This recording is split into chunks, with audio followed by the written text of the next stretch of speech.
Welcome. This is Smile Dog Part 2.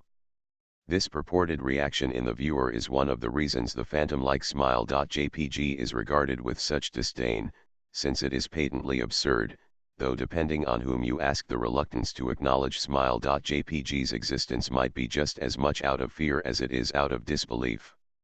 Neither smile.jpg nor smile.dog is mentioned anywhere on Wikipedia, though the website features articles on such other, perhaps more scandalous shock sites as hello.jpg, or Two Girls One Cup. Any attempt to create a page pertaining to smile.jpg is summarily deleted by any of the encyclopedia's many admins. Encounters with smile.jpg are the stuff of internet legend. Mary E.'s story is not unique.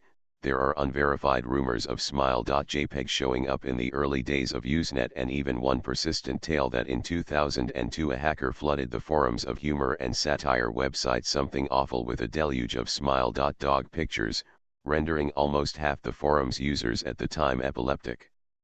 It is also said that in the mid to late 90s that smile.jpg circulated on Usenet and as an attachment of a chain email with the subject line "Smile. God loves you." Yet despite the huge exposure these stunts would generate, there are very few people who admit to having experienced any of them, and no trace of the file or any link has ever been discovered. Those who claim to have seen smile.jpg often weakly joke that they were far too busy to save a copy of the picture to their hard drive.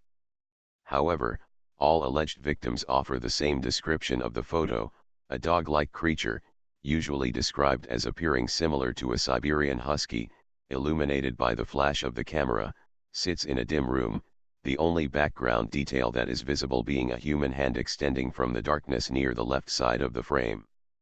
The hand is empty, but is usually described as beckoning. Of course, most attention is given to the dog, or dog creature, as some victims are more certain than others about what they claim to have seen. The muzzle of the beast is reputedly split in a wide grin, revealing two rows of very white, very straight, very sharp, very human-looking teeth. This is, of course, not a description given immediately after viewing the picture, but rather a recollection of the victims, who claim to have seen the picture endlessly repeated in their mind's eye during the time they are, in reality, having epileptic fits. These fits are reported to continue indeterminably, often while the victims sleep, resulting in very vivid and disturbing nightmares. These may be treated with medication, though in some cases it is more effective than others. Mary E., I assumed, was not on effective medication. That was why after my visit to her apartment in 2007 I sent out feelers to several folklore and urban legend-oriented news groups, websites, and mailing lists, hoping to find the name of a supposed victim of smile.jpg who felt more interested in talking about his experiences.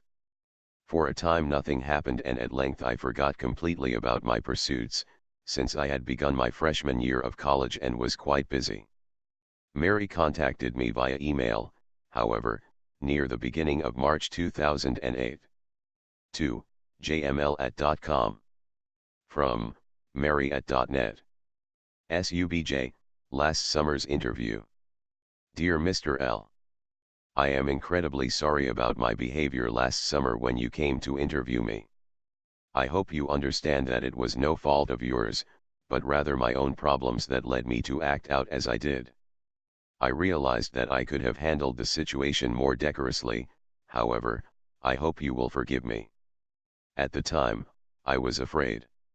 You see, for 15 years I have been haunted by smile.jpg. Smile.dog comes to me in my sleep every night. I know that sounds silly, but it is true. There is an ineffable quality about my dreams, my nightmares, that makes them completely unlike any real dreams I have ever had. I do not move and do not speak. I simply look ahead, and the only thing ahead of me is the scene from that horrible picture. I see the beckoning hand, and I see smile.dog. It talks to me. It is not a dog, of course, though I am not quite sure what it really is. It tells me it will leave me alone if only I do as it asks. All I must do, it says, is spread the word. That is how it phrases its demands. And I know exactly what it means.